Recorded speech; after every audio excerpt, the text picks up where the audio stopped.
നിസ്കാരത്തിലേക്ക് പ്രവേശിക്കുന്ന സാഹചര്യത്തിൽ സുന്നത്തുള്ള ധാരാളം കാര്യങ്ങളുണ്ട്. ഒന്ന്, തഫ്രീഗു നഫ്സിഹി മിനൽ അഖബത്തൈൻ, മലമൂത്ര വിസർജനത്തിന് നമുക്ക് ഉണ്ട് എങ്കിൽ അത് കഴിച്ചതിന് ശേഷമായിരിക്കണം നിസ്കരിക്കേണ്ടത്. അതാണ് സുന്നത്ത്. അപ്പൊ മൂത്രിക്കാനോ നമുക്ക് ബാത്റൂമിൽ പോകാനോ ഉണ്ട് എങ്കിൽ നിസ്കരിക്കാൻ നിൽക്കരുത്, അത് കഴിച്ചതിന് ശേഷമാണ്. ഇല്ലെങ്കിൽ നമ്മുടെ മനസ്സിങ്ങനെ അതിലേക്ക് ശ്രദ്ധ വന്നുകൊണ്ടിരിക്കും. അപ്പൊ നിസ്കാരത്തിൽ വസ്വാസം ഉണ്ടാവണം, അത് കാരണമാണ്. അങ്ങനെ മൂത്രിക്കാനോ മറ്റോ ഉണ്ടായിരിക്കെ നിസ്കാരത്തിലേക്ക് പ്രവേശിക്കുക എന്നത് കറാഹത്തുമാണ്. അപ്പൊ നിസ്കാരത്തിൽ ഒരു കറാഹത്ത് വരാൻ അത് കാരണമാവുകയും ചെയ്യും. അപ്പൊ അങ്ങനെയുള്ള കാര്യങ്ങളിൽ നിന്ന് പൂർണ്ണമായും മനസ്സിനെ മുക്തമാക്കണം. രണ്ട്, തഫ്രീഗു ഖൽബിഹി മിനശ് ശവാഗിൽ, എല്ലാ തിരക്കുകളിൽ നിന്നും മനസ്സിനെ മാറ്റിയായിരിക്കണം നിസ്കാരത്തിലേക്ക് പ്രവേശിക്കുന്നത്.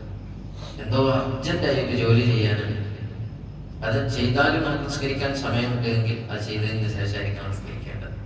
ഇല്ലെങ്കിൽ നിസ്കരിക്കുന്ന നിസ്കാരത്തിൽ മുഴുവനും ശ്രദ്ധ എവിടെ ആയിരിക്കും? ആ ജോലി അത് ഒപ്പിടാനുണ്ടല്ലോ, അവിടെ പോകാനുണ്ടല്ലോ, അയാൾക്ക് അത് കൊടുക്കാനുണ്ടല്ലോ, അല്ലെങ്കിൽ അത് അദ്ദേഹം വരുമല്ലോ, അദ്ദേഹത്തിന് ഇങ്ങനെ മനസ്സിൽ ഇങ്ങനെ മന്ത്രിച്ചുകൊണ്ടിരിക്കുക. നിസ്കാരം മുഴുവനും ആ ജോലിയുമായി ബന്ധപ്പെട്ടായിരിക്കും. അവ നിസ്കരിക്കാൻ നിൽക്കുന്നതിന് മുമ്പ് അത്യാവശ്യമായ എന്തെങ്കിലും ചെയ്തു തീർക്കേണ്ടെങ്കിൽ ചെയ്തു തീർന്നിട്ട് നിസ്കരിക്കാൻ നിൽക്കുക എന്നതാണ്. മൂന്ന്,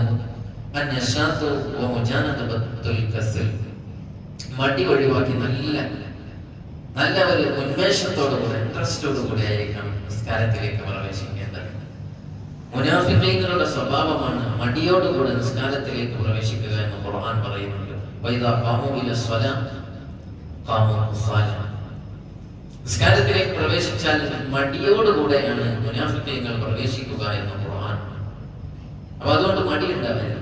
ഇപ്പൊ എന്തെങ്കിലുമൊക്കെ ചെയ്ത് തീർക്കണമല്ലോ, ഒരു ഡ്യൂട്ടിയാണല്ലോ നമ്മൾ നിർവഹിച്ചത്, അങ്ങനെയാവരുത്. നിസ്കാരം അല്ലാഹുവിന് നമ്മൾ നിർവഹിക്കുന്നതല്ലേ, കുറച്ച് റബ്ബ് നമ്മളോട് പറഞ്ഞതല്ലേ, അതുകൊണ്ട് അത് നിർവഹിക്കൽ എന്റെ ബാധ്യതയാണ്. അതുകൊണ്ട് അത് നിർവഹിക്കണം. അല്ല, ഇഷ്ടപ്പെട്ട് താല്പര്യത്തോടുകൂടെ നമ്മൾ നിസ്കരിക്കാൻ കഴിയണം. അപ്പൊ ആ നിസ്കാരത്തിന് നല്ല മൊഞ്ചുണ്ടാവും. ആ നിസ്കാരത്തിലൂടെ നമുക്ക് അതിന്റെ റിസൾട്ട് ലഭിക്കുകയും ചെയ്യും. നാല്, നിസ്കരിക്കാൻ നിൽക്കുന്ന അവസരത്തിൽ ഏറ്റവും നല്ല ഡ്രസ്സ് ധരിക്കുക എന്നതാണ്. അപ്പൊ പള്ളിയിലൊക്കെ വരുമ്പോൾ നമ്മൾ നല്ല ഡ്രസ്സ് തന്നെയാണ് ഏകദേശമൊക്കെ ധരിക്കാറുണ്ട്, അല്ലെ? നല്ല ഡ്രസ്സ് ഉണ്ടാവും. പക്ഷെ വീട്ടിൽ നിസ്കരിക്കാൻ ആകുമ്പോഴും അല്ല അയൺ ചെയ്ത ഡ്രസ്സൊക്കെ അവിടെ ഉണ്ടാവും. എന്നാലും ഒരു പനിയൊക്കെ ഇട്ടിട്ട് അഡ്ജസ്റ്റ് ചെയ്ത് നിസ്കരിക്കുന്ന ഒരു സ്വഭാവം ഉണ്ടാവും പലരും. അങ്ങനെ ആവരുത്. അതെടുത്ത് നിസ്കരിക്കണം, നിസ്കരിച്ചിട്ട് നിങ്ങൾ മാറ്റിയിട്ടോ, എന്നാലും വേണ്ടില്ല.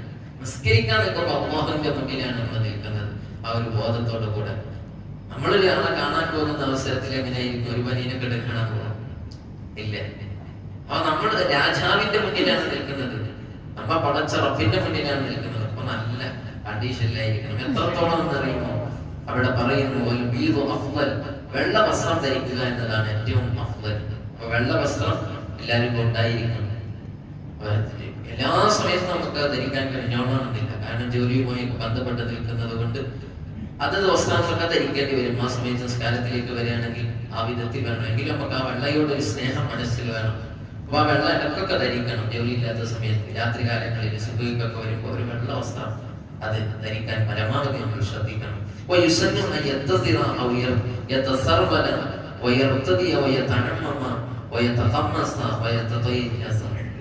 ഒരുപാട് വിഷയങ്ങൾ അവിടെ പറയുന്നുണ്ട്.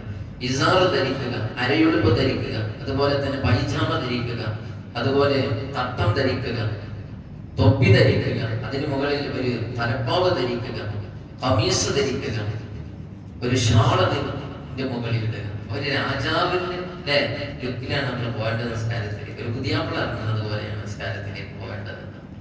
അങ്ങനെയാണ് പോകേണ്ടത്. നിസ്കാരത്തെ അത്ര മഹത്വപ്പെടുത്തിക്കൊണ്ട് നമ്മൾ എവിടേക്കാ പോകുന്നത്? നിസ്കരിക്കാൻ പോകുന്നത് എന്ന് ആളുകൾ ചോദിക്കുമ്പോൾ അങ്ങനെ നമ്മൾ പറയാൻ കഴിയണം. ആ വിധത്തിൽ നല്ല മുഞ്ചിലായിരിക്കണം നിസ്കാരത്തിലേക്ക് നമ്മൾ പ്രവേശിക്കേണ്ടത്. അതുപോലെ ഈ സുന്നത്താണ്.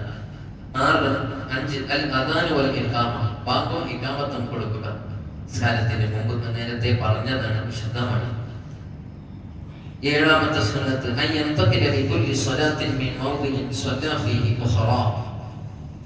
ഒരു നിസ്കാരം നിർവഹിച്ചതിന് ശേഷം മറ്റൊരു നിസ്കാരം നിർവഹിക്കാൻ ഉദ്ദേശിക്കുന്നുവെങ്കിൽ, അപ്പൊ പറഞ്ഞ നിസ്കരിച്ചതിന് ശേഷം സുന്നത്ത് ഉദ്ദേശിക്കുന്നുണ്ട് എങ്കിൽ ഒരു സ്ഥലത്തേക്ക് മാറി നിൽക്കുക എന്ന സുന്നത്താണ്.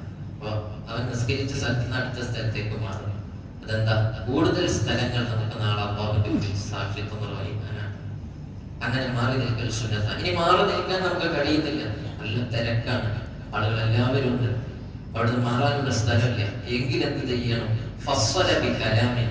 എന്തെങ്കിലും ഒന്ന് സംസാരിക്കണ്ടേ, അടുത്ത ആളോട് എന്തെങ്കിലും സുഖം, അല്ലെങ്കിൽ ഒരു നിക്കറില്ല, എന്തെങ്കിലും ഒരു സംസാരം അവരുണ്ടായി അത് വിട്ടുപിരിക്കും. ഇനി അങ്ങനെ സംസാരിക്കാനോ മറ്റൊന്നും ചാൻസ് ഇല്ല എങ്കിൽ അവന്റെ നെഞ്ച് അത് നെഞ്ച് വന്ന് കിബിലയിൽ നിന്ന് തെറ്റിക്കുക, ഇതെങ്കിലും എടുത്ത് ആ സുന്നത്തെടുക്കണം. അപ്പൊ നിസ്കാരത്തിലേക്ക് പ്രവേശിക്കുന്ന സമയത്ത് ഒരുപാട് സുന്നത്തുകളുണ്ട്. അതാണ് എന്നെ പറഞ്ഞത്. ഈ സുന്നത്തുകളൊക്കെ പാലിക്കാൻ പരമാവധി ശ്രദ്ധിക്കുക. തൗഫീഖ് നൽകുമാറാകട്ടെ. നാം പഠിച്ചതൊക്കെ ജീവിതത്തിൽ പകർത്താനുള്ള തൗഫീഖ് നൽകട്ടെ.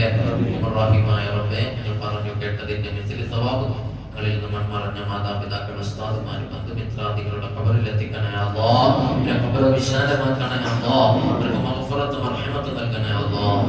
അല്ലാഹുവേ, അവരിൽ ജീവിച്ചിരിക്കുന്നവർക്കും ഞങ്ങൾക്കും ദീർഘായുസ്സ് ആഫിയത്തോടെ നൽകണേ അല്ലാഹ്. അപകടങ്ങളിൽ നിന്ന്, പെട്ടെന്നുള്ള മരണങ്ങളിൽ നിന്ന്, സൂഇൽ ഖാത്തിമത്തിൽ നിന്ന് ഞങ്ങളെ രക്ഷപ്പെടുത്തണേ അല്ലാഹ്.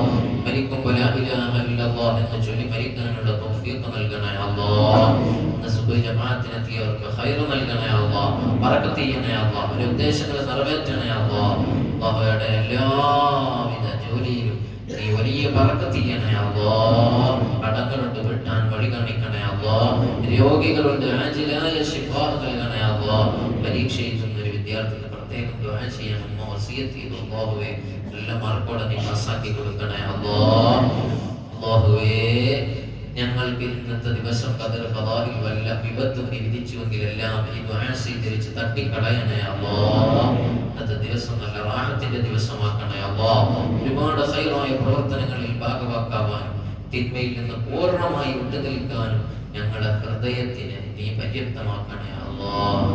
റബ്ബനാ തഖബ്ബൽ മിന്നാ ഇന്നക അൻതസ് സമീഉൽ അലീം വതുബ് അലൈനാ ഇന്നക അൻതത് തവ്വാബുർ റഹീം. ആമീൻ ബിറഹ്മതിക